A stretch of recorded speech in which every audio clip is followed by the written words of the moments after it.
Hello and welcome to the third Full Scottish Show, broadcasting live from the Yes Bar in Glasgow. I'm Michelle Roger.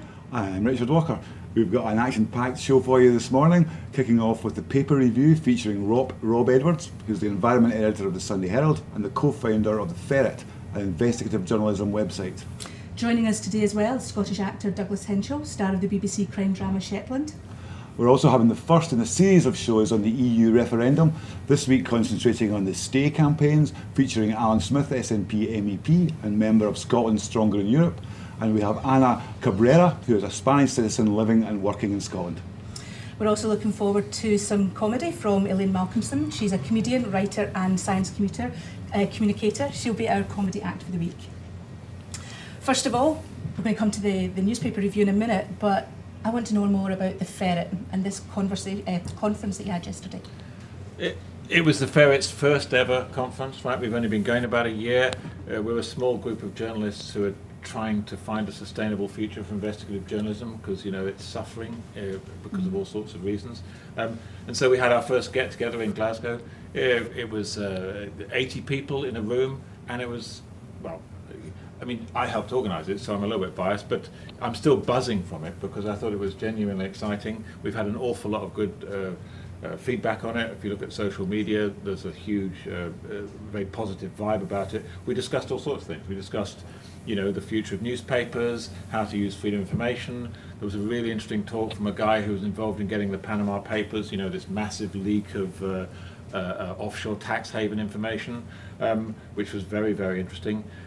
We had a group there called 1,500 and Counting, which is a group of activists from London who are wanting to make a film about the number of black people who have died in custody, in police custody in the UK, including Sheku Bayu, who's, you know, we're still waiting on the results of a police investigation, who died in custody in Fife. So it's and we had a lot of discussion about press regulation, how the press should be regulated after the Leveson inquiry, who should do it, how it should work, who should fund it, and there was a lot of disagreement, there was a lot of animated debate, and there was I think a sense of purpose and of hope that there is a demand for serious, fact-based investigative journalism that's accountable to no one, that's none-aligned.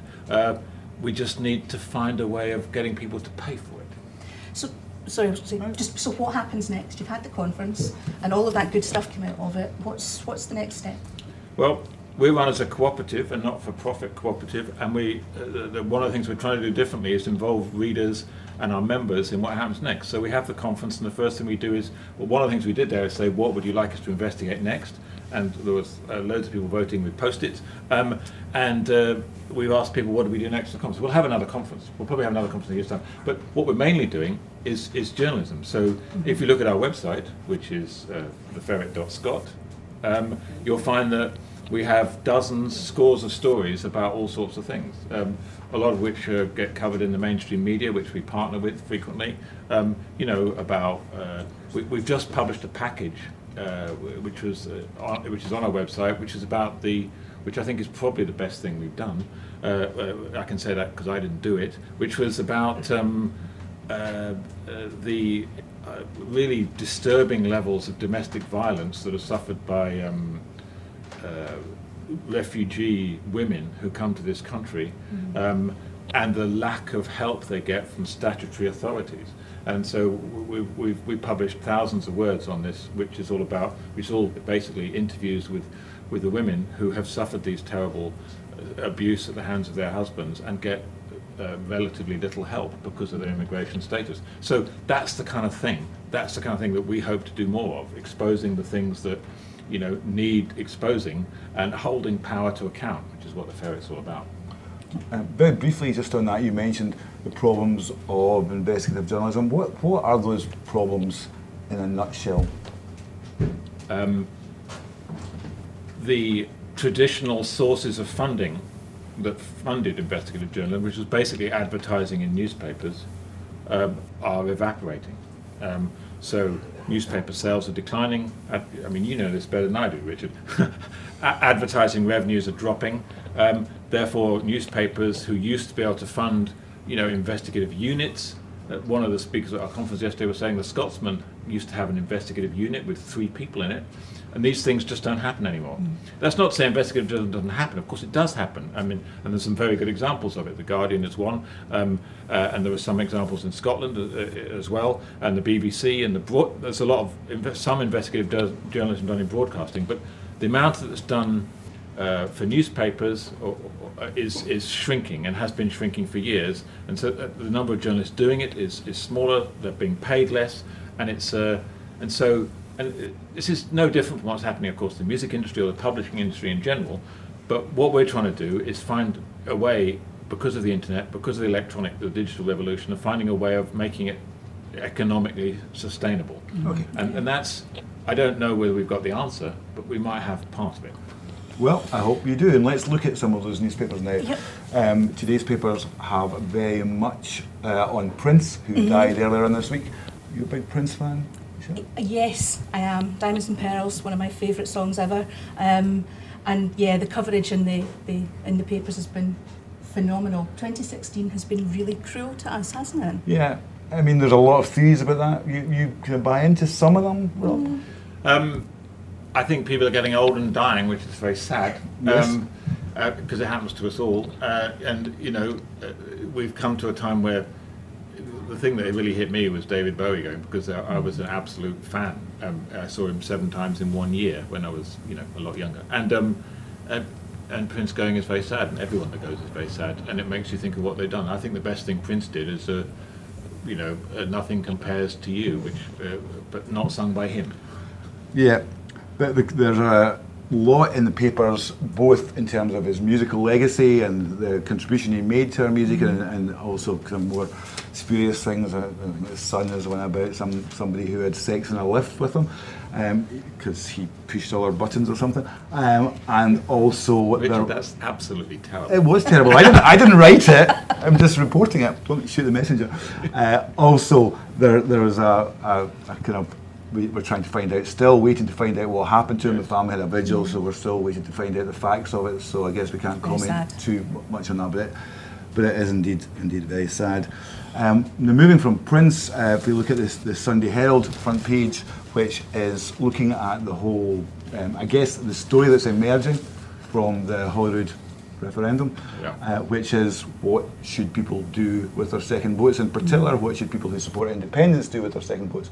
SNP very strongly coming out for both votes. SNP, other people have different opinions on that. Most notably, I guess, John Curtis argued last week that it may be in some circumstances better for pro-Indy people to vote for another pro-Indy party and not SNP.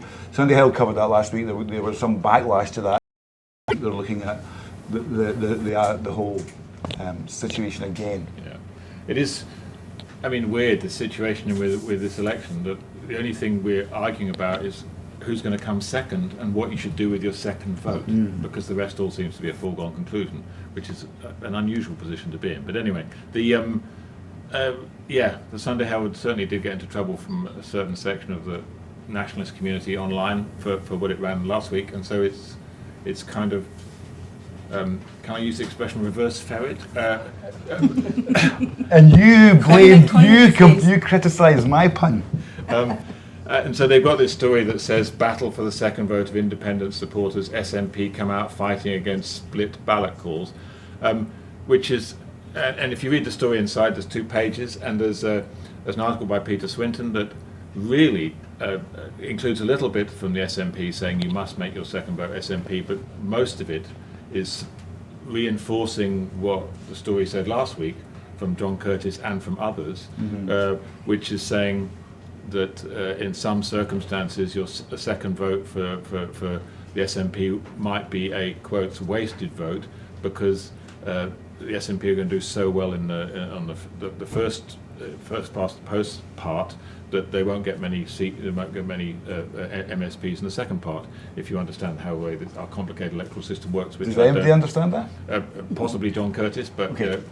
Michelle knows. You know, right? No. Oh. But I think, and there is also, of course, a piece from Mary Black in there, the young SNP MP, arguing very forcefully that you should make your second vote SNP. For me, if you set aside the issue of independence, which is difficult to do, but if you set it aside, I think a parliament that was not overly dominated by one party would be a good thing. And I think the parliament where we had lots of Greens and we had some socialists was, and we've got free spirits like Margaret MacDonald, bless her, would be a better parliament than one that's dominated by, can I say this in this program, SNP clones? You can say anything you like. It's a free country, Rob. Okay, moving on from that, you've written a story in today's Sunday Herald. Headline, fracking poses gender-bending chemical risk to humans. I think that's a terrible description, gender-bending. Talk to us about what it actually means. This is a new scientific study from the US, from serious scientists from the University of Missouri, who have been doing this work looking at the chemicals that are produced in fracking wastewater. So fracking, is a way of extracting gas from under the ground, and you get all this, and you have to inject water, and you get wastewater out, large amounts of it. And there's a lot of chemicals in this wastewater, and then you have to dispose of it. And in the US, that's posed a lot of problems because there are a lot of toxic chemicals in this, and some of these chemicals are what they call endocrine disruptors, which are chemicals that are known to interfere with our hormone system. And our hormone system regulates our weight, it regulates our sex, it regulates an awful lot about us. So if you've got chemicals that interfere with that, that's potentially a problem. It's a problem for wildlife, and it's a problem for human health. And what these American scientists are saying are, they've done one particular study of a fracking site in West Virginia where they found that there's a lot of these chemicals at levels that could be harmful. And of course, what I'm doing in the article is saying how that applies to Scotland, and there's some people who are saying, well, this is a big worry, we shouldn't have fracking, this means that this is a nail in the coffin of fracking, one person says, and then you've got the industry saying, well, actually, that's America, it's going to be different here, so it's not relevant. Fracking, of course, is one of those subjects which is almost universally derided by the political parties in their manifestos. Don't forget the Conservatives who think it's a good idea. Almost universally. The Labour Party manifesto is not yet out. It's coming out this coming week, but we can guess that it's going to say fracking is not allowed. There was some suggestion that the SNP was left a little bit of wriggle room there. What did you think about their manifesto claim? Well, there's been an extraordinary situation on fracking with political parties trying to outgun each other to be more against it, which is a huge change from a few years ago. I suspect there are still some people in the SNP who think it might be a good idea, but the manifesto commitment, in the SNP's manifesto published was it didn't leave much wiggle room. It said, not really. In fact, not at all. It said fracking will not be allowed unless it can be proven that it doesn't do any damage to the health and the environment. Yes. That's a big, that's almost impossible. A very high barrier. And we know that Nicola Sturgeon is herself highly sceptical of it. But the problem the SNP has is that the industry, if you go and talk to them, say, well, between you and me, we know that this is just a temporary stop, and we'll be going full guns fracking in a few years' time. So that's an issue. And there is, I think, a small but a definite lobby within the SNP that thinks it's a good idea. So, and also the SNP, of course, are in this position where they set up the whole moratorium process, and they're the government, and it's a bit difficult to back away from that and say, no, we're just going to ban it, because they're in the middle of the process, which they've already set up, which involves a health assessment, environmental assessment. So they're kind of caught a bit in that dilemma that they can't say, we're going to ban it absolutely, because they're in the middle of a process assessing it, which means other parties are taking political advantage of that. It's extraordinary that it's seen, this issue, which is about a technology of extracting gas from the ground, is seen as a potential vote winner or loser. Absolutely. And moving away from politics, Michelle, there's another story here about Sandy Davidson. Yeah, incredibly sad story about a little boy who chased his dog out of the garden gate 40 years ago and hasn't been seen since. The police are launching a new appeal for on the information. anniversary. Yeah, that's right. I mean, I covered this story for the Irvine Times. I joined the Irvine Times not long after Sandy Davidson had disappeared, and we covered a number of stories around that issue. But this interview that the Sunday Mail has is the first time the father has spoken out about it, and it is a very heartbreaking interview, very heartbreaking story, and you know, it's every parent's worst nightmare, really. Your child disappears, and for 40 years they've lived not knowing whether their child is alive he says or dead. he lives the agony of that day every day. Indeed. But I suppose that it is terribly sad, but the hope is in that, you know, it's all over the front of the Sunday Mail, and it's in other papers too, that just possibly there's some new information out there that somebody has about what's happened to this. Indeed, it's no longer indeed, the and boys who were man. they've put out a computer photo fit, really, of what Sandy Davidson may look like today. I suppose in the hope that somebody may see that and recognise them and come forward with some information. You have to hope that something like that is going to happen. But it's The not knowing must just be. absolutely. I can't imagine. Yeah. But in journalistic terms, I mean, the interview, the Sunday Mail to get the interview, it's a very good read, very difficult read, but a very good read indeed. Moving on, there's Yes. a story that you want to talk about, Rob, about the police and a senior Scottish police officer who's admitted in his LinkedIn profile that he was involved in some of the sordid goings on. Yeah, this is a story that Paul Hutchin has in the Sunday Herald, and Billy Briggs has in the Sunday Mail as well, which is this, I can't remember his name, but the senior police officer who we now know who boasts in his LinkedIn profile that he was part of this unit, which is this appalling police unit, undercover unit, where they went into, you know, environmental groups, protest groups, anti-capitalist groups, whatever, and acted undercover for years, and in some cases formed serious relationships with women, and some cases even had children with them, and then just went away. So, and it's you know, which is obviously a terrible betrayal by the state, and has also led to a lot of the cases that that the police had against particular protesters collapsing because it was based on, you know, undercover information. And we now know, and this is the thing that, you know, papers have been pursuing, which is a very good thing. We now know that this Scottish officer was involved in this. He put it up on his LinkedIn profile, which the Sunday Mail says disappeared after they started asking about it. And it increases, there's an inquiry going on, a pitchfork inquiry going on into this, and this all increases pressure for the inquiry to include Scotland, which currently it doesn't. Now, one of the other big stories in the papers today is Obama's visit to Britain. It kind of impinges on the European debate, which we'll talk about Europe later on, but we'll talk about Obama's visit just now, and we'll welcome on stage to do so David Pratt, who's contributing foreign editor for the Sunday Herald and the Herald. Morning. Afternoon. Still haven't had my full Scottish, mind you. You know, so it's today, so living in hope. It's coming. So the Obama story, how do you rate the coverage of that today? You know, Obama's been in the news a lot lately, even before we get to his visit to the United Kingdom. I mean, I was writing a piece for today's paper, actually, about his visit to Saudi Arabia last week, which, shall we say, had a sort of mixed reaction. I mean, obviously there was a bit of a snub by the Saudis when he arrived in Riyadh. I mean, King Salman wasn't there to meet him. It was the governor of Riyadh that met him.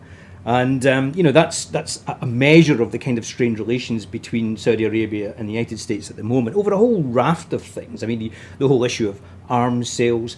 There's obviously the 9/11 allegations that the Saudis may have been involved in the 9/11 bombings and terrorist activities. There's a bill going through, or a proposed bill going through at the moment in the United States, you know, bringing sort of legal action potentially against the Saudi government by American citizens. So he went there under a very, very difficult in a very difficult atmosphere.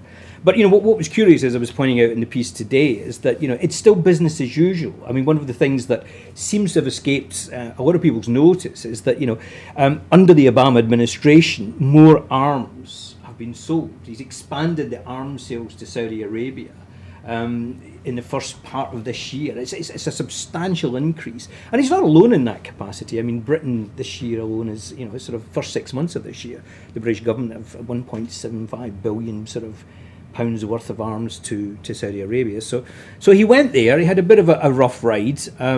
Came back from Saudi Arabia, and of course walked into this kind of maelstrom of activity over Brexit and his ongoing spat with Boris Johnson. Indeed, but to be fair, he kind of didn't just wander in there, did he? He thought, right, I'm going to take these people on. Well, he may have wandered in. I mean, I think it was a quote today, and I think it was in the Sunday Times talking about, sort of bringing a sort of a knife to a gunfight. I think that's how he felt that Boris Johnson sort of reacted here.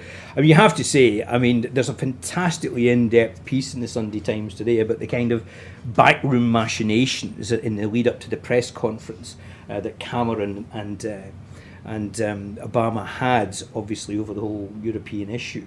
And the details are fantastic, about the fact that, for example, during the meeting at the Foreign Office, a copy of The Sun was sort of put on the table, and obviously it had Boris Johnson's column in there with some of the kind of rather, sort of, shall we say, candid remarks that Johnson had made about Obama, and which apparently Obama didn't react to particularly. I mean, he seemed to have kept his anger and then waited till later on in order to kind of politically machine gun down Boris Johnson, which is again, and he did it so well. I mean, he is a class act. And I think one of the things about Obama generally is that as we move into the final throes of the US presidential election, here we have a president, which in my view, I think is an outstanding president. I know there are issues there about certain aspects of his foreign policy and other areas, but he is an outstanding performer and president. And, he's one of these guys, I think, that, only when he's gone will we seriously miss him, as someone said during the week, particularly if, God forbid, Donald Trump actually comes to the fore, although that's decidedly unlikely, I would have thought. What do you think his legacy will be? Well, it depends on who you ask, as is always the case. I mean, he has his detractors. I mean, but I think his legacy, I mean, there's a lot of people say that in terms of foreign policy, Obama, hasn't come up to the mark. I wouldn't be as critical as that about him. I think, he has managed to get troops out of Afghanistan, although, we're still embroiled to some extent there, and there is an almighty mess left behind, admittedly. And I think it's interesting that he's emphasising, well, he's been in the UK this week, that, we don't want to get embroiled with boots on the ground in the Middle East again. I think that's a measure of the man as well. He's sharp enough to realise that. Right, he's opened up Cuba. He's opened up Cuba. Yeah, exactly. Remarkable. Yeah. He hasn't closed Guantanamo. You think he's been a success overall? Yeah. There's this inevitable thing when you elect someone as iconic, if I don't use that word, as him, that is going to be disappointment. And we all know that he suffered opposition in the Congress. So, people who are elected with that level of expectation are never going to actually achieve. Being in power is all about not getting things wrong rather than achieving things. So I think it's very easy to knock him, but I think I'd agree with David that he's achieved a tremendous amount, and we will certainly miss him when he's gone. Well, on that note, Rob, well, thank you very much for your contribution. Yeah, you're going to miss me when I'm gone. We're absolutely going to miss you when you're gone, but okay. Gone you will be. Thank you very much. Thanks, Rob. Television right now is awash with amazing programmes. One of those programmes is Shetland. I'd like to welcome on stage the star of that programme, Douglas Henschel.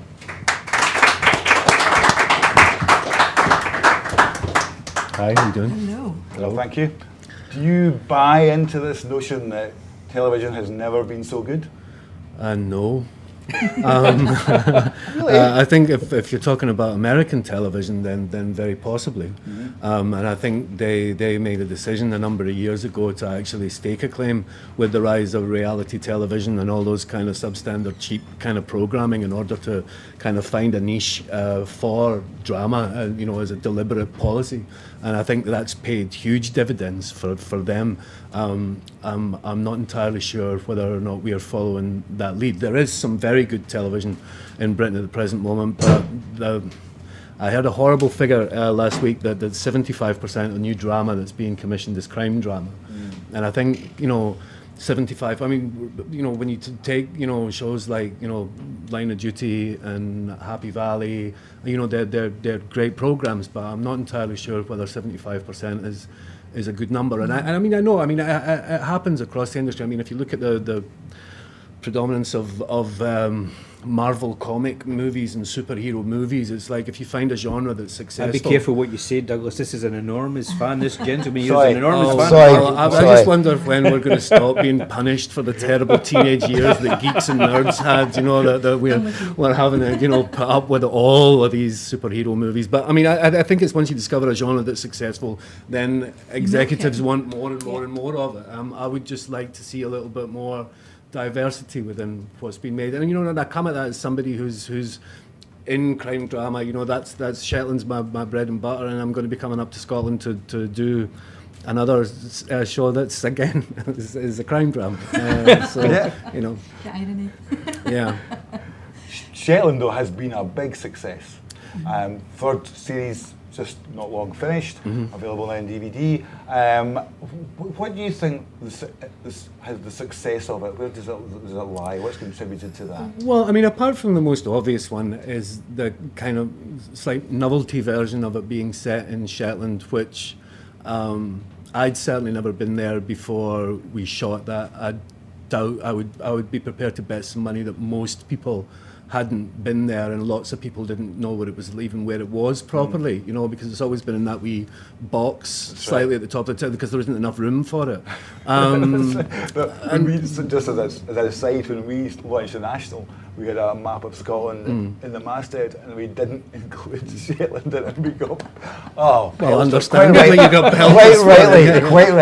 I'd like to publicly apologise. Yeah, Again. But apart from the novelty of the Isles themselves, I think obviously also the characters that Anne Cleeves created.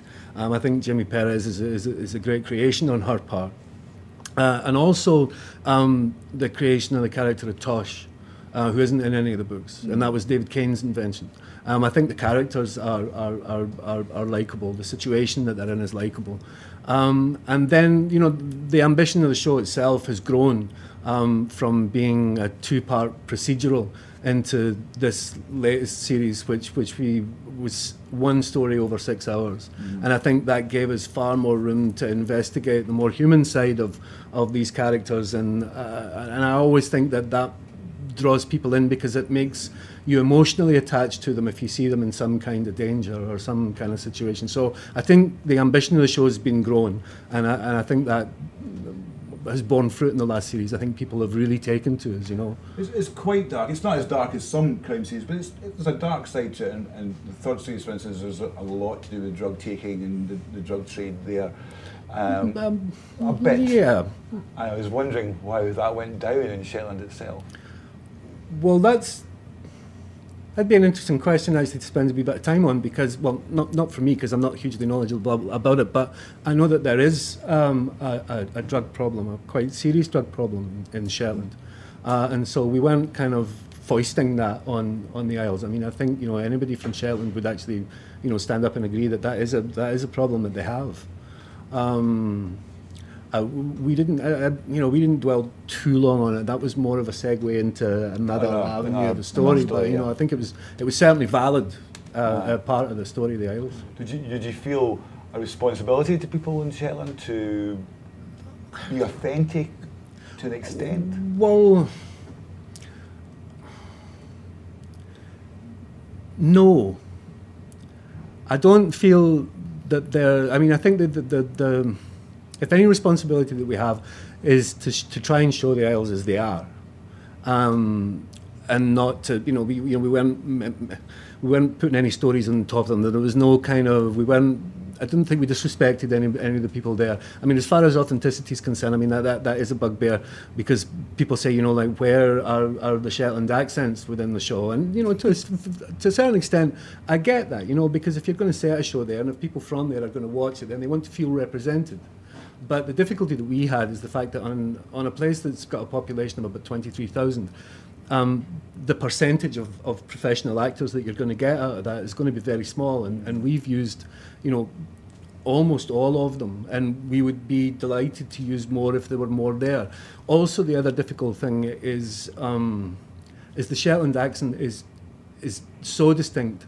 And very difficult to master. It's because it's almost more of a dialect than just an accent.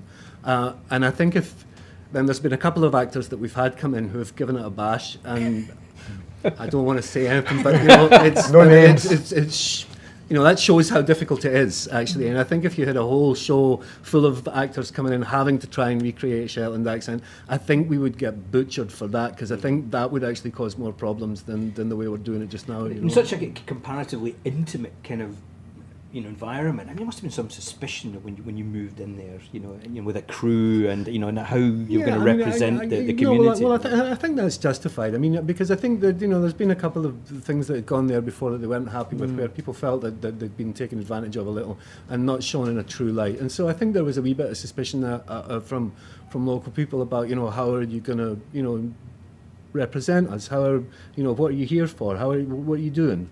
And I think it's taken us a wee while, but we've tried very hard to show the Isles in a good light and to be a positive force for Shetland in the way that it's represented and seen worldwide.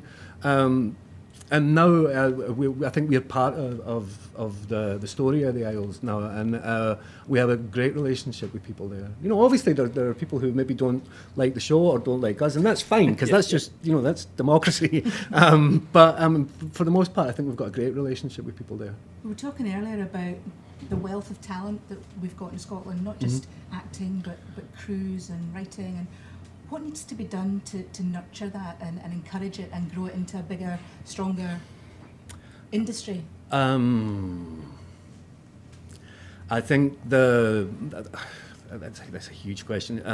I think first and foremost, a film studio within Scotland, a fully functional, ambitious, forward-thinking film studio is 100% necessary, and I cannot for the life of me understand why that hasn't happened yet. I'm a 50-year-old man. I know as newspapers we must have covered that story countless times. It's never come to anything though. Well, no, it's never come to anything. But I don't know whether it's just lack of foresight, or whether it's lack of understanding that a film industry in Scotland could be a force for financial good, that it's a viable business venture. I mean, the idea of having a film industry is that it pays for itself, that it's a self-funding thing, and you only get that by making films that are profitable, that then allow a film industry to properly take off. But we need studios for that to happen. There are people, we live in one of the top 5 photogenic countries in the world. People would come here in their droves if we could make it, if we had the facilities to accommodate them. The amount of, if you look at Northern Ireland, what's happened in Belfast with Game of Thrones, what's happening in Cardiff with Doctor Who and everything that gets filmed there, and burgeoning industries happening in both of those places. Political or commercial imagination here in Scotland? Well, I don't want to have a go specifically at the SNP, because this isn't just, the SNP government that are, backwards and coming forwards. This is historically, like something that's happened in Scotland throughout, the Labour's tenure here in Scotland. But I think it's ultimately what I think it is that it's the film industry or the arts in general are still looked as being a hobby. It's not actually looked upon as being a serious industry. I mean, the fact that there was cuts of 20 million to the arts budget in Scotland recently in John Swinney's budget, I think, where is your justification for taking 20 million away from an arts culture that would sorely miss 20 million? Mm-hmm. Mm-hmm. Where was 20 million? What does that actually buy you? Why couldn't that have come from somewhere else? Because we seem to have an awful lot of money to spend on an awful lot of other things. Yeah. But the arts sorely misses 20 million, and I think that is in keeping with that kind of attitude, that they don't really need it because it's not really that serious. And I think that's where it comes from. We have to be more ambitious in the way that we look at new industries, because if we're ever going to be an independent country, then we're going to need things like that. Mm-hmm. In terms of the BBC, who come in for a lot of criticism, not all of it justified, absolutely, but there's been some talk about the news coverage of the BBC and the need for the Scottish Six, and also there was a survey of viewers who believed, I think a narrow majority believed, that this news coverage didn't adequately reflect the country. But for me, I think one of the things I would rather, I would like to see just as much, was more Scottish drama, because when I look at the television screens, I don't really see my country in terms of the dramatic output of the... Absolutely, no, I agree with you 100% on that. Why is that, you think? I think it's because I think it's because if you want something, because BBC Scotland, the best of my knowledge, cannot commission and make shows of their own. They have to go down to London to have them greenlit there. And I think it's a structural problem within the BBC. I personally would like to see the amount of money that's given to the BBC by people in Scotland to be spent in Scotland, or at least a greater percentage of it to be spent in Scotland. And then if the BBC in London didn't necessarily want to screen that nationally across the BBC, then that's fine. Mm-hmm. But people in Scotland should be able to see it. And the same with people in Wales and people in Northern Ireland, because if you think there's no little representation of Scottish drama, you name me one that was set in Northern Ireland. Mm-hmm. Or name me more than Hinterland that's on BBC Four, I think, in Wales. They're grossly underrepresented. So I would like to see, that more, because I think it would be fair. I was on the board for a new writing competition in Scotland a few years ago, and it was when we opened it, it was kind of 20 years of Scottish drama, and I remember looking up and thinking, really, is that it in 20 years? It was so depressing. And it's not that the talent isn't there, because I read scripts that were fantastic that were sent into us. So there's certainly the writing talent there. The acting talent's been abundant. The crews that we've got here are fantastic. I've been working with crews up here for years and years and years, and they're terrific. They're as good as you'll find anywhere else in the UK. And you're working on something else soon here. What's that? It's about the policeman William Munsey, who was the guy who got Peter Manuel. And I remember the story of Peter Manuel because my ma used to tell it to me when I was growing up, because she was a young woman in the 50s when I'm a Hamilton boy, so I remember, right, of course, very much. Yeah, and I had uncles in the police force at that. I remember. Yeah, late uncles who were. So that's going to be for ITV. It's a 3-part series for ITV. I'm going to be playing William Munsey. I don't know who's playing Peter Manuel yet, so I can't tell you. Right. But no, I'm very much looking forward to it. And that starts when? We start filming on the 20th of June up here. Okay. And what about Shetland? I'm not allowed to say anything at the present moment, but I'm very hopeful that we'll be going again next year. Okay. Well, we hope to see that. Looking forward to that very, very, very much indeed. So now I think we're going to have some comedy. Yes. Is that correct? Yes. We're going to hear from Elaine Malcolmson. She's a comedian, a writer, and a science communicator. Welcome, Elaine.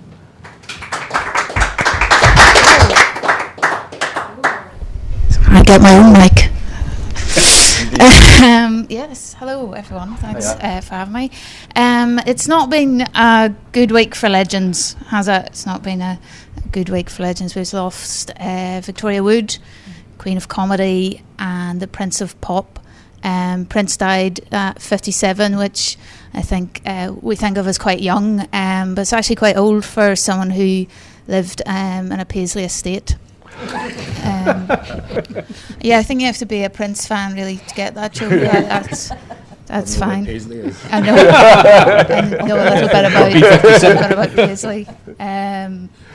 Yeah, but despite the demise of the creative royalty, our own tired old British monarchy trundles on, and this week Nicholas Witchell decided that we had to celebrate the Queen's 90th birthday. I mean, we've already celebrated her having the longest reign, which is basically congratulating someone for staying alive longer than people did in the past. But this week was the 90th birthday. Incidentally, if anyone's interested, I'm selling celebration £1 coins with the Queen's face on it for a £5. If anyone wants to get any of those. It was all about the stamps, though. We're getting new stamps for the Queen's 90th birthday, and everyone is very excited about Prince George, because he's 4th generation. Don't know if that makes him a royal or an iPad. I don't know if you saw the photos for the stamps. If you haven't, you should take a look, because it seems like the royals are finally taking some austerity measures. It looked like Prince George was wearing hand-me-downs from Edward VII. Yeah. Unless designers at Debenhams now include a range by Francis Drake. Yeah, Prince George got to meet Obama. We've spoken about Obama already. Obama was here to tell us to stay in Europe, because if Europe splits, he'd not know who to sit beside for lunch at the UN. Be awkward. And Obama, he did anger the Leave campaign, didn't he? Boris Johnson called Obama part Kenyan. Boris Johnson himself, part human. Elsewhere in the Vote Leave campaign, Michael Gove gave his big speech. It was very exciting for him. Michael Gove, the only person in the world who looks like a spitting image puppet of themselves. Michael Gove's big message was, take back control. The man can't even control his own jowls. Michael Gove also said that staying in Europe would be like being a hostage locked in the back of a car, which is frightening. There's only one thing worse than being a hostage locked in the back of a car, is being a hostage locked in the back of a car with Michael Gove. Of course, the car would be in a state, wouldn't it? An estate registered to an offshore trust. Our big man, though, in Scotland for the Leave campaign is Jim Sillars. I feel a bit sorry for Jim Sillars. That's why I mention him now. He gets a hard time because he said in the independence referendum he wanted us to get out of the UK, and now in the EU referendum he wants us to get out of Europe. But Jim Sillars used to be a fireman. He's always going to want people to get out. Stay out. Jim Sillars. What else happened this week? Oh, meanwhile, in America, it looks like Trump's going to be the Republican candidate unless it goes to a contested convention. I think I had a contested convention once. I had to get Cavonia. But realistically, who's going to be able to stop Trump? The man has so much money, he can wear Will-o'-the-Wisp as a wig. Might be too young. You remember Will-o'-the-Wisp? Yes, okay. Anyone else, just Google Will-o'-the-Wisp. Be worth it. Be worth it. And it looks like it's Clinton for the Democrats, doesn't it? Unless Bernie Sanders can pull something out of the bag. God love him, though. He looks like the only thing he could pull out of a bag is a tired old sandwich with the crusts cut off and a spare pair of socks. So yeah, it's looking like Clinton and Trump, which sounds like a gastropub in Finiston. Where we'll all go to later, no doubt. But yeah, that's all for me. Thanks for having me. Thank you very much. Thank you. So now we're moving on to the Europe discussion. EU discussion. Indeed. Could we welcome to the stage, please, Alan Smith, SNP MEP, and Ana Cabrera. Hello there. Hello there. If we could start, Alan, with yourself. You have compiled a wee blue book, which I guess deals with very many of the issues around Europe and puts forward the case for staying in very many ways. What was the main, that presumably was the main purpose, just to address issues that people have been raising with you?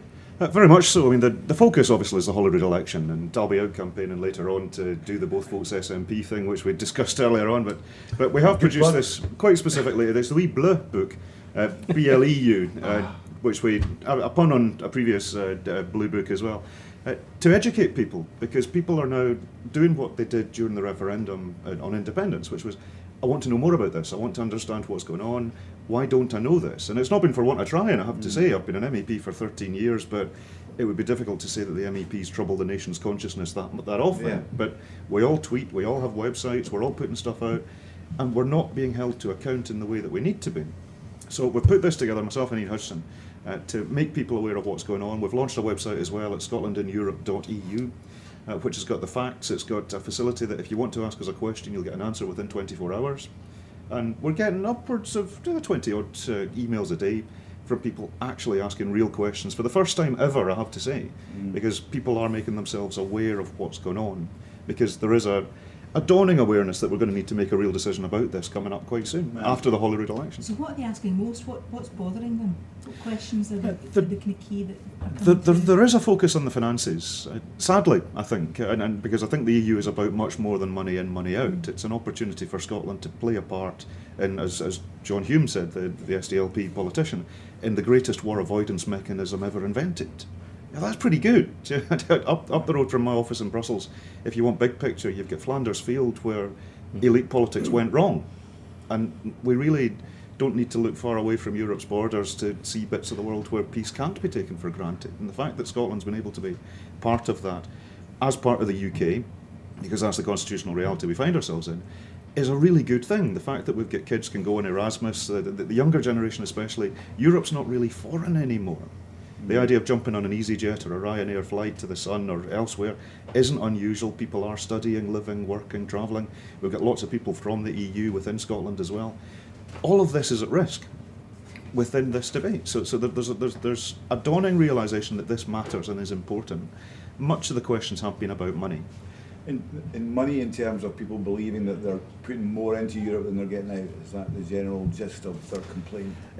It's a lot of the lines coming back to haunt us. The EU's accounts haven't been signed off for blah-de-blah-de-blah, however many years, which is a demonstrable lie. They have been signed off, which is also in there, and we unpack that as to you've been misled. And that's what we're needing to start an awful lot of the responses with is, I'm sorry you've been misled, but you have been misled. Here's the reality of it. Because it's... And a lie is halfway around the world before the truth has laced his boots. It is true. So we're getting a lot of the myths are coming back. But when people get the actual facts, I find people very, very open to the, oh, I didn't know that, okay. And the response we've had to it, and I would urge people to have a look, it's really, really good, positive. Anna, when you've been here in Scotland now for 23 years, Almost, yeah. and what do you feel among your circle? Mm-hmm. What is the awareness like of us being part of Europe and European issues? Up till now, there was no much awareness. It was almost taken for granted. We are living here, we are accepted, and that was it. There was no any questions. It was more about, creating roots, be part of the culture, the society, and actually integrating. Now, there is more of a question in the back of our mind, what's going to happen to us if we come out of Europe? What do we need to do to remain here? What kind of plans do we need to put in place in order to move back?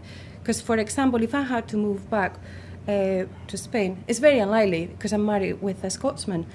But if I had to go back, I've been here 23 years, I'm 44, I'm been almost longer, I'm been longer here in this country than I have been in Spain. So going back there, I will have to readjust because culture doesn't stop and society doesn't stop just because I'm not there. It took a while for me to integrate, to learn the language. It'll equally take as long for me to reintegrate in a different culture, find work, find friends. It'll be hard. So yeah, it's at the back of my mind, but it's much bigger than what will happen to me, because lots of people are equally in the same predicament in Spain. Lots of British people are living in Spain. What's going to happen to them? We were talking earlier about lots of retired British people are living there because of the European Union. They have access to the Spanish national health. What's going to happen to them? Do they need to come out over here? Do they need to pay for the private medical health? It is quite tricky, and it's not one-sided. It's very complex, and I hope that people, use common sense rather than scaremongering, because there seems to be quite a lot of fear around of, foreigners are coming here, they are taking our jobs. My job was given to me because I had a set of skills that they required. Also, I had a set of skills that made me the right person for the job. If I go, the skills won't be there. Somebody else will take the job with a different set of skills, but it won't be me. And I think I bring something different to the equation. equally you do or you do is very individual. And in a world where we are actually we are doing international, business, it's very narrow-minded to think that, becoming a part and becoming out of Europe is going to be good for commerce or for culture. I think it's good to be open-minded and not to be scared of people coming here, because equally they can go over there. I mean, there's arguably never a good time to come out of Europe, but I mean, I'm just wondering, I mean, Alan's view on this. I mean, now is a particularly bad time to come out of Europe. I mean, it strikes me that there are so many fault lines there. I mean, the whole migrant refugee crisis, for example, is a point in case, and there's been a lot of friction over those issues. So, the timing would never be good, but would you agree that it's a particularly bad moment, I think, for Europe to actually exit? But it's a bad time for a number of other reasons as well, that this is not going to be the issue that the other European leaders want to be talking about. And it sets the worst possible precedent at a time when we've really got some crunchy issues to be getting on with. So we've got the refugee crisis in the Mediterranean, where we are starting to see the member states working together much more coherently than they did. And this is the weakness of the EU, also its strength, that unless the member states align, you're not going to see concerted action. In the same way as when the UN Security Council is deadlocked, you won't see the international community operating in the way that it could. But the headlines have been gruesome, the images have been tough. We've had the situation in Ukraine, we've had the economic crisis, the euro is not out of the woods yet. There is still a lot of worrying economic numbers. Also the refugee crisis, it's not difficult to paint the EU as a failure. But I utterly reject that it is. And surely the way that we make it better is by staying in, not doing a dance of the seven veils with our hand on the exit door. It's just not credible. Douglas, are you thinking this debate's taken off yet? I hate the fact that we're being asked the question at all, because this is just a vanity issue. It's David Cameron placating the right of the Tory party. It was like shoehorned into their manifesto, and because they won the election, that was suddenly taken wrongly as a mandate to be able to ask us the question. And we're being made to participate in this vanity project that shouldn't be happening at all. It's not a question that came about because the British people actually wanted either some reshaping of the way that Britain's contract within the EU. It's got nothing to do with that. It wasn't a demand of the people. It's a vanity project for the Tories. So I object to being shoehorned into this at all. And also the way that the question seems to be getting framed over here is about who would you prefer to be taken advantage of by? Would you prefer to continue to be taken advantage of by the big boys club in Brussels, or would you prefer your pain to be more localised and be taken advantage of by the big boys club in Westminster? And for the answer to that is I really don't care, because it's the same thing. The only thing is what Alan alluded to earlier, is what Yanis Varoufakis was saying last week, is that the breakup of Brexit, the only thing that it's going to hasten is the breakup of the European Union and a return to the politics of the 30s and small nation states. And then, we all know how that ended up in the Holocaust and, the decimation of a generation of our young people. And I don't want to go back to that. And so for that point alone, I would definitely vote to remain, because I think it's hugely irresponsible to do it any other way. I mean, if you want to talk about economics and finance, then that's an entirely different question and not one that I'm even capable of answering. But from a humanitarian point of view, I think it's imperative that we stay in Europe. I think that's one of the problems that, I don't know what you feel, Michelle, but I think that it's quite hard to connect with a debate because it does go down to finances sometimes in these things, and you feel, I don't know enough about that. But you're looking for some emotional connection to Europe. In the same way in the Scottish referendum, there was obviously an emotional dimension to that I think you struggle to find in this. But the workings of Europe have always been, I think in most people's eyes, quite opaque. It's always been, I mean, when you talk about European Union politics, for a lot of people, they just kind of glaze over. It seems labyrinthine, it seems complicated or whatever, and it lacks that sort of human edge, And that's where I think this is particularly useful, because it helps cut through, I think, a lot of the rather chewy sort of politics that lie in the background of that, and allows you to connect with the key questions. For me, it's about representation, and you can't change or reform or influence if you're not a part of something. If you're not sitting at the table, you can't influence. But we've only got 6 MEPs. And the rest of the UK has got 73. Is Right. that 73? Are we underrepresented? No, I don't think we are. But in It's all, comparison to countries of a similar size, they would have more than Scotland. Is that right? because there's, well, in terms of well, we couldn't call it a simple thing. It's the Cambridge it's the Cambridge formula of digressive proportionality, obviously. It's So it's a bit chewy, Yeah. chewy European politics. Right there, we've got exactly what the problems are.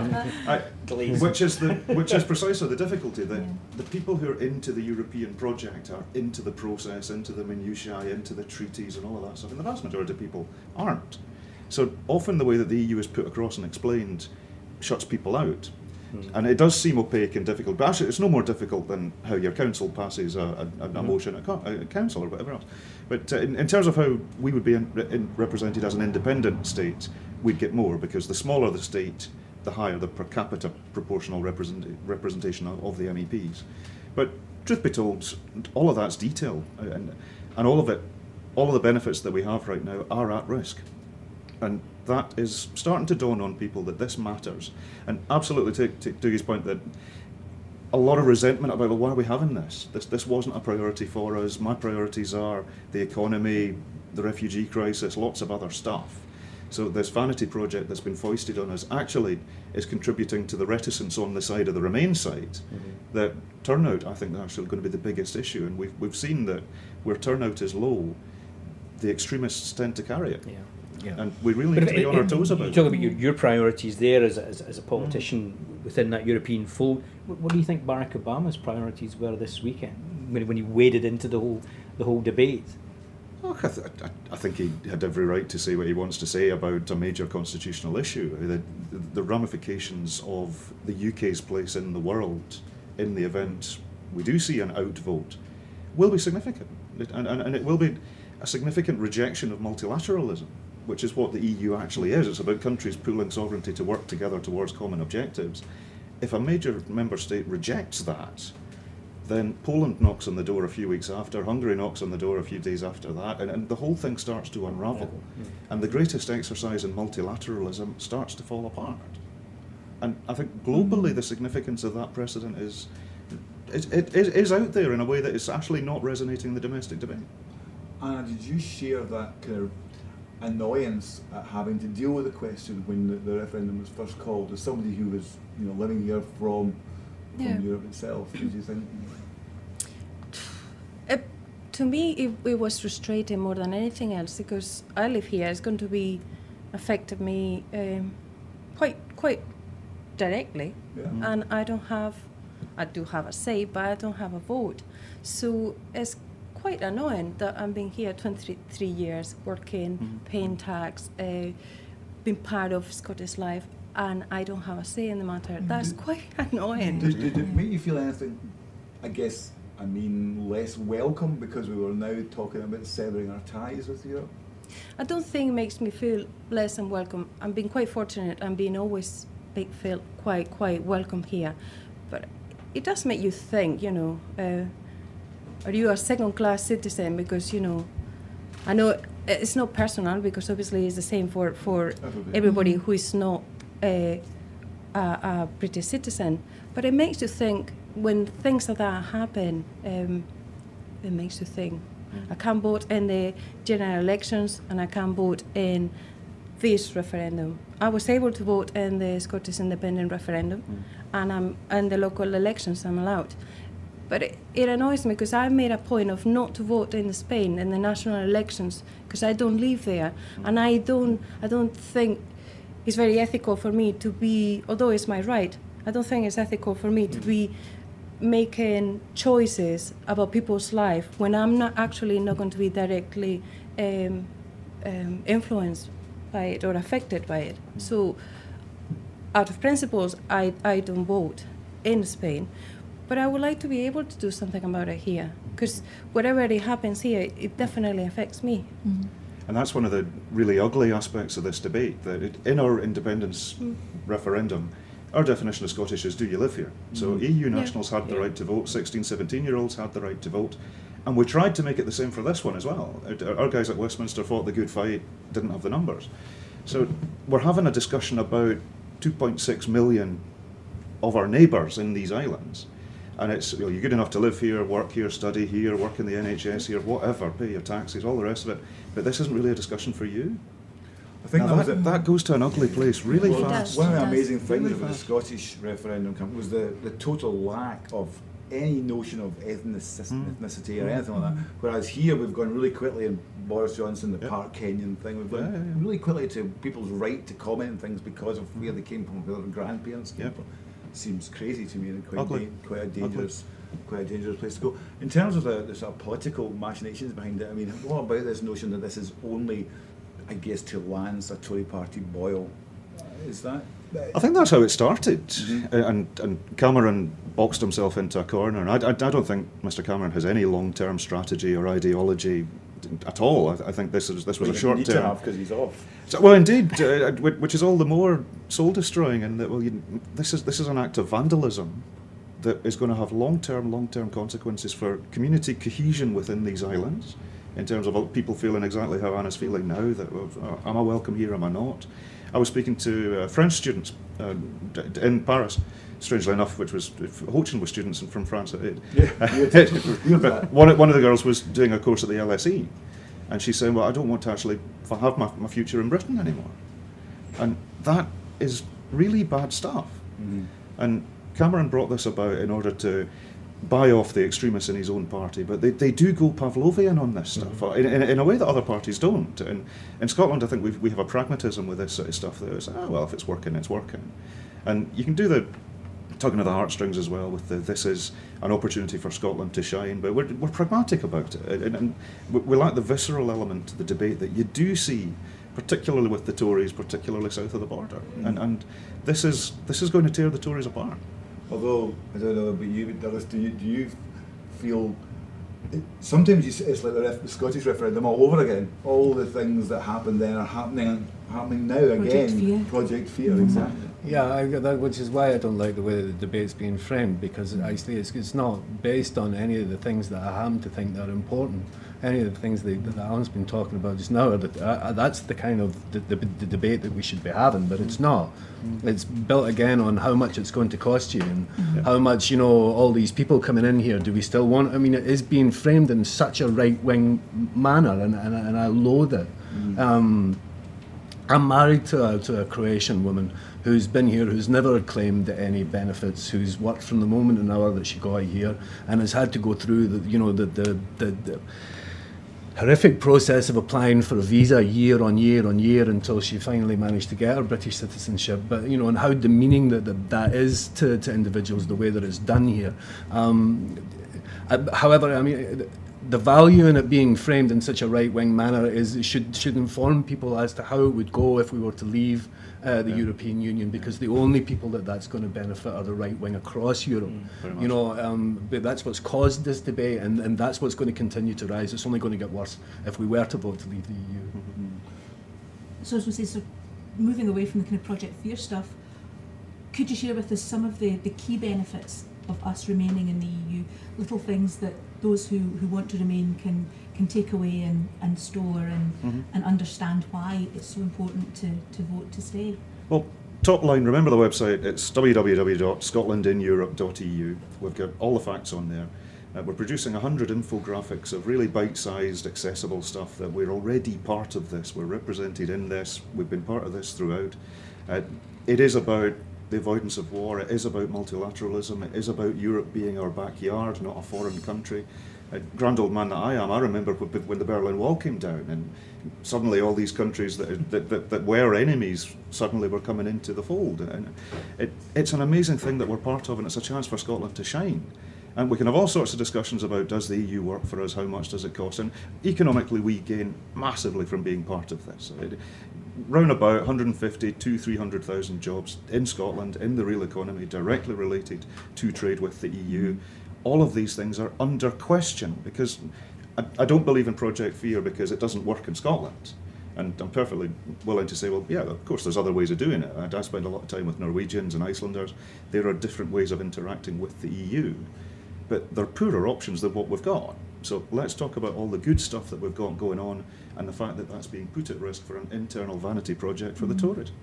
I mean, one of the best things I thought about this book was this notion that that immigrants, people who come to this country, the net benefit is so much greater than the cost. £55 per second. Yeah, I mean, it's unbelievable. Due to for the UK exchequer, for the UK economy, from the fact that we've had immigration, and this is exactly as Dougie says, that the way that the debate's being framed is actually deeply insulting to an awful lot of people. Yeah, and it demeans us. It really does. Although, while all that's true, there are still some difficult questions. For me, one of the most difficult questions is you look at the refugee crisis and you have to come to the conclusion, I think, that Europe is failing to deal with that properly. If it's failing to deal with something like that, pardon me, how can you make it do better? Well, we need to remain engaged, and this is, as I said earlier, the strength of the EU when the member states do cohere around a common agenda is massive. But in the absence of that common agenda, in the absence of that agreement, which is why we don't have a European superstate, there's no way of forcing Poland to take a quota of refugees. There's no way of forcing Hungary to keep its borders open or elsewhere. We've not seen the member states working together on this, which is a matter of political will. So in order to remain engaged within that process and be the voice that we should be, which is where I'm so proud that Scotland's taken a third of the UK's refugee quota, such as it is, and that's not a huge amount of people. But we do need to put our shoulder to the wheel on this sort of stuff. And the countries that are most worried about the breakdown in multilateralism are the countries that do it best. It's the Swedes, it's the Danes, it's where I'd hope that Scotland would be. But you're right. I mean, in terms of the European policy response to a lot of the big issues of the day, no, it's not been where it needs to be. I mean, the refugee issue is a point in case. I mean, you know, it's been used as collateral here, as political collateral. You know, I mean. Talk to major humanitarian organisations, they're incredibly sort of angry over the way in which refugees have been used as collateral. I mean, you look at today's papers and over the last 24 hours, you have Angela Merkel and Gaziantep on the Syria-Turkey border. You know, it's all about politicking while the refugee crisis continues to get worse in that way. You know, and you know, we need to find a cohesive way of pulling together on this. Leaving Europe, I mean, that's just going to add to the woes of it. At precisely a moment when we can expect more refugees coming here. You've got the problem in Yemen. We've been talking about Libya. You know, that problem will be exacerbated in the foreseeable future. In terms of that kind of emotional connection, one of the ways I think people connect emotionally with things is through culture. And I know in your world or your circle is a cultural one as well as an academic one. How can you foster that feeling, I guess, that we are connected culturally to Europe in a way that maybe we don't feel so much now? Or is it true to say we don't feel that much now? I'm not sure. I think there is evidence from DNA that we are connected to music. Jotis and Spanish jotas are just similar. Who knows what they come first from Spain to here, from here to Spain, or who knows? But definitely we are. There is, I don't know how many types of bagpipes around Europe. Yeah. We are connected by instruments, and also Shakespeare's birthday. I know it's not Scottish, but you know, there is Shakespeare's plays perform everywhere in Europe. We are connected, whereas we like it or no. And I think there has always been people traveling backwards and forwards, and there would always be people trying to either make a new life somewhere else for whatever reason, for political reasons, for economic reasons. It's going to happen. I just think embracing something like that, rather than being scared about it, is quite important. How do you think, anybody has got any ideas against it, how do you think we could try and underline that and emphasise that and try and celebrate it? Because I don't know personally whether we celebrate it enough. Well, Celtic Connections is a great place to celebrate, not European, but internationalism, and so is the international festivals. I mean, Scotland's got one of the greatest numbers of international festivals. If that's not just something to look at and to kind of embrace, I don't know what it is. I heard a column by Kenny Ferguson about 2 weeks ago, and he was talking a bit about this, and he was bemoaning, I think, the lack of, so far anyway, a lack of events to celebrate. And he suggested on a big festival with, I guess he mentioned Daft Punk, because Daft Punk are the biggest European band, I guess. But don't we already have that? It's called the Edinburgh Festival. Yeah, well, we Yes. can do that, yeah. You know, I mean, in London, in the theatre scene in London, Ivo van Hove, who's one of the most celebrated European directors, created A View from the Bridge, which is one of the biggest theatrical sensations that's happened in London in a decade. And that was a Dutch director coming to London to the Young Vic Theatre, which is not a huge theatre in London, but it's very innovative. It's the kind of poor cousin of the Bristol Old Vic, of the Old Vic in years gone by, and is now a very innovative theatre of its own. But it was Ivo van Hove, who was celebrated foreign director, who came and created this thing which took the whole of the city by storm. It's already there. Yeah. Maybe just There is an argument that culturally we're actually quite successful at doing that. It's on a political sphere that we're probably being let we down just to don't. some We just extent. don't point the spotlight in Yeah. that Yeah. direction. I mean, Absolutely. it's not that it isn't there. It already exists. It there. just Yeah. needs more attention. That's all. But it's also, we're not unique in this. Europe is always somewhere else, in every European country. I could tell you Belgian politicians who talk about, and then I went to Europe. Yeah, hang on, you're Belgian, you're in Europe. Yeah. We could at least almost justify the idea that we're going to Europe. But the amount of times I'm asked by other politicians, how are things over in Europe? Europe is somewhere else. And Europe is the conglomeration of some of the oldest nation states in the world now working together. But there isn't a European demos in the sense of what does a European look like, what does a European eat, what does European sound like. Yeah. And that's not necessarily a bad thing. No, I think it's quite healthy. I think it is about the working together in all our diversity. So on the cultural side of things, and I read Kenny's piece with interest, but if politicians are starting to are trying to use culture as a tool, exactly. it gets really clunky, Yeah. and I don't think it works. I mean, we do have Europe Day on the 9th of May, I believe it is. And even I'm not quite sure where it is, because all the events are a bit plasticky and a bit clunky, and they don't really work. And nice idea, but it doesn't really scan. And the big thing for me is the fact that we can now go from the Algarve to the Arctic Circle without a visa, without any great fuss. We've got rights when we get there. Likewise, we can receive people from a vast range of historic enemies into Scotland and make their lives here, and that's just an amazing thing for us to be part of. We've talked all around this, and we've not mentioned yet, quite rightly, I think, because we don't want to give it too much prominence, we haven't yet mentioned the Scottish independence question and what would happen in the event of Brexit. I guess in the Sunday Times today there's a small story which suggests that the support for for Scottish independence after Brexit is slightly dipping. I mean, very, very slightly dipping. Politically, is it difficult for SNP politicians to say, yeah, we believe it? I suppose, yes, there's a chance that there would be a rise in support for independence if there was Brexit, but despite that, we don't want to leave Europe. Is that? There's two ifs in that scenario. Yeah. And I think that's so far away from where we actually are that we can only speculate. As I'm stoating about the country on the Holyrood campaign, because that is really very much the focus, the EU issue is out there, but I don't think it's close to anybody's heart. So the idea that there would be a mass wave of resentment at us being dragged kicking and screaming out of the EU, I don't quite see it. And I don't quite see it because I don't think it's the priority for a lot of people that I think it should be, frankly, but I don't think it is.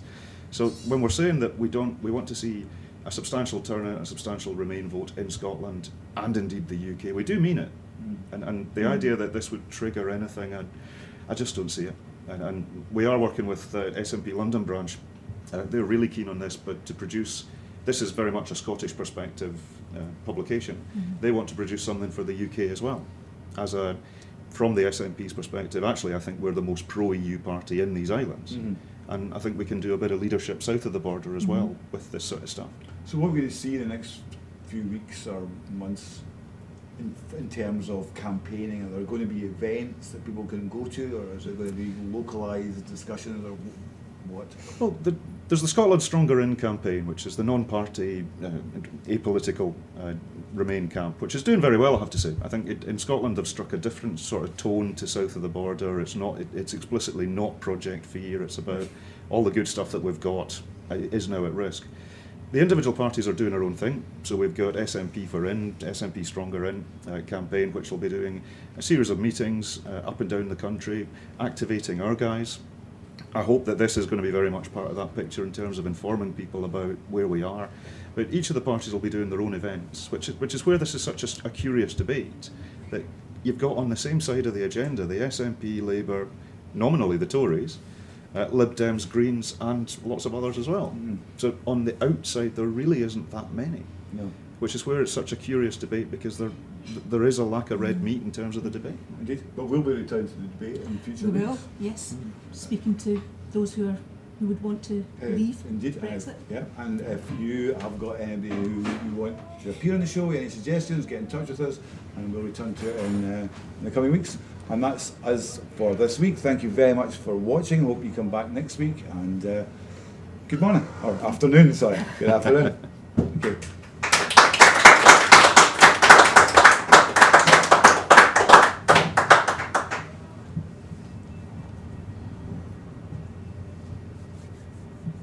Bravo. Are we done?